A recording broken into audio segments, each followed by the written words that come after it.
लिया। आज हम लोग संज्ञा, सर्वनाम और विशेषण को विस्तारित रूप से हम लोग समझेंगे और साथ ही उदाहरण के साथ समझेंगे। और आप लोगों को मैं यही कहना चाहूंगा कि आप लोग कोई भी कॉन्सेप्ट को, कोई परिभाषा को रटिए मत, रटने से भूल जाइएगा, कितना दिन याद रख के पाइएगा। इसलिए कभी भी कोई परिभाषा को समझने की कोशिश करिए। तो आज हम लोग वही करने वाले हैं कि आप लोगों को मैं समझाऊंगा पहले, उसके बाद परिभाषा को लिखा दूंगा। तो आप लोग परिभाषा को भी लिख लीजिएगा। आज हम लोग पहले समझेंगे। सबसे पहले हम लोग समझेंगे संज्ञा क्या है। संज्ञा है क्या? तो देखिए हम लोग संज्ञा से क्या समझते हैं। संज्ञा का मतलब क्या? नाउन। नाउन, नाउन से आप क्या समझते हैं? कोई भी नाम। तो नाम से आप क्या समझे? तो देखिए हम लोग संसार में, विश्व में जितना सारे चीजें देख रहे हैं, वस्तु को, सब संज्ञा है। क्यों? क्योंकि सारे सारे चीजें हम लोग देख रहे हैं, सबका नाम है, कोई ना कोई नाम है। यानी हम लोग माइक, यहाँ देखिए हम लोग माइक लगाए, हम तो माइक का भी कुछ ना कुछ नाम दिया, माइक दिया, तो इसका भी नाम है ना, ये भी संज्ञा हुआ। आप कुछ भी देख रहे हैं, पंखा देख रहे हैं, वो भी संज्ञा है। कोई आदमी है तो वो भी संज्ञा हुआ, उसका भी नाम है। मान लिया हम लोग देखिए, आप लोग देख रहे हैं मार्कर, मार्कर भी एक संज्ञा है। तो हम लोग वो कितने सारे, सब आप बोलेंगे पानी भी संज्ञा है। हाँ, पानी भी संज्ञा है, क्योंकि पानी भी, उसका पानी नाम दिया है। मतलब हम लोग संसार में कितने जितने भी सारी चीज देख पा रहे हैं, जिसका नाम है वह संज्ञा है। फिर से बात, वह नाउन है। तो इस बात से आप समझे कि नाउन क्या कह सकते हैं हम लोग परिभाषा। तो कोई भी नाम को संज्ञा कहते हैं, यानी किसी व्यक्ति, वस्तु या स्थान के नामों को संज्ञा कहते हैं। मतलब आप समझे, जैसे कि व्यक्ति, तो व्यक्ति का कोई ना कोई नाम रहता है। अब देखिए फिर बोला वस्तु, वस्तु का भी तो नाम रहता है, जैसे कुर्सी, टेबल, पंखा, ये सब नाम तो दिया है। जैसे पंखा तो नाम है ना इसका, ना, इसीलिए संज्ञा हुआ। स्थान, स्थान कोई भी, पटना, बिहार ले लो, झारखंड, सब क्या हुआ? सब स्थान का नाम हुआ, इसलिए वो भी हुआ क्या? संज्ञा के अंतर्गत आता है। यानी हम लोग कह सकते हैं कि किसी व्यक्ति, वस्तु या स्थान के नामों को संज्ञा कहते हैं। तो आप लोग परिभाषा को भी लिख सकते हैं, स्क्रीनशॉट भी मार सकते हैं। चलिए हम लोग उदाहरण को समझते हैं। देखिए उदाहरण में क्या है? राम पटना कुर्सी। चलिए आप लोग संज्ञा को अच्छी तरह समझ गए होंगे, उम्मीद करते हैं। चलिए हम लोग फिर 2 नंबर में दिया है सर्वनाम। सर्वनाम को समझते हैं। जो बच्चा संज्ञा को अच्छी तरह समझ गए होंगे, वो सर्वनाम, उसको एकदम थोड़ा सा भी दिक्कत नहीं होगा। इसलिए बोलते हैं हमेशा समझने की कोशिश करिए। तो 2 नंबर में क्या दिया है? सर्वनाम। सर्वनाम है क्या? सर्वनाम जो संज्ञा के बदले आते हैं, यानी कोई भी शब्द या कोई भी नाम, जितना बड़े क्या बोले, संज्ञा, सब संज्ञा, यानी उसके बदले जो आते हैं उस सर्वनाम कहते हैं। यानी जो शब्द संज्ञा के बदले आते हैं उसे सर्वनाम लिख देते हैं। चलिए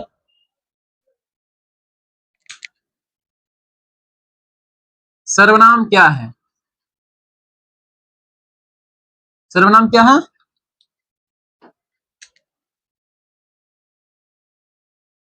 जो शब्द संज्ञा के बदले आते हैं,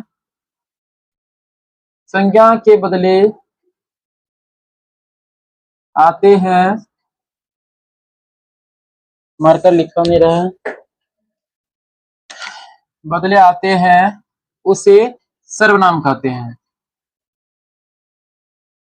सर्वनाम कहते हैं। आप बोलिए सर जैसे उदाहरण, चलिए उदाहरण भी दे देते हैं। हम, तुम, वह।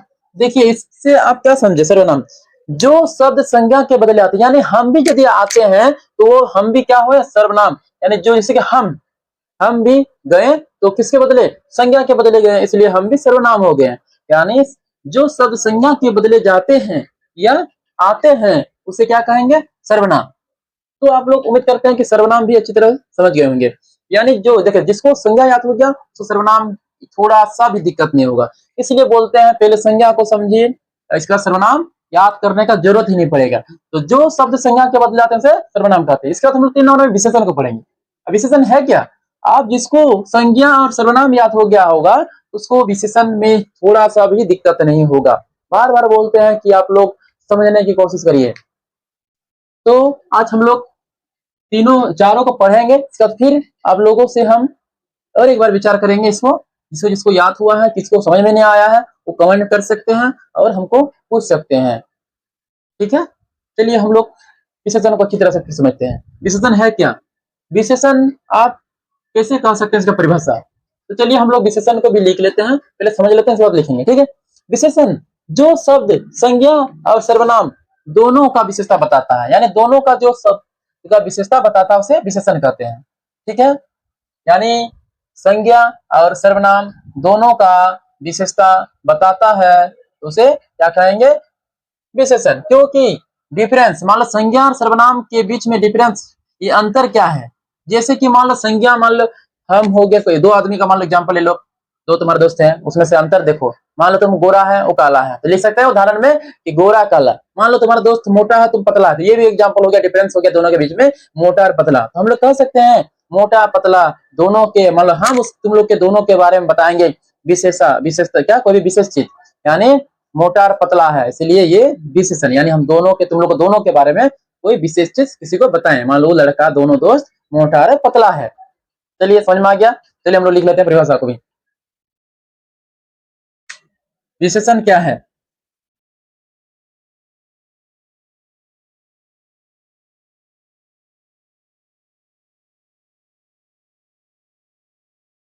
विशेषण जो शब्द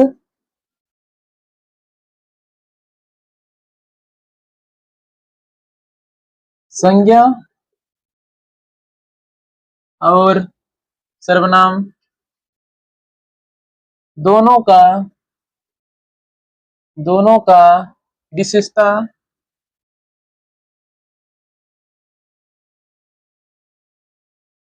बताता है उसे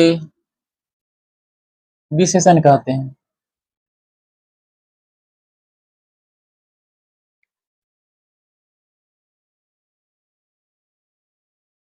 इसके बाद हम लोग इसका उदाहरण भी लिख देते हैं। उदाहरण में जैसे मोटा पतला, मोटा और पतला, और एक एग्जाम्पल लेते हैं गोरा काला।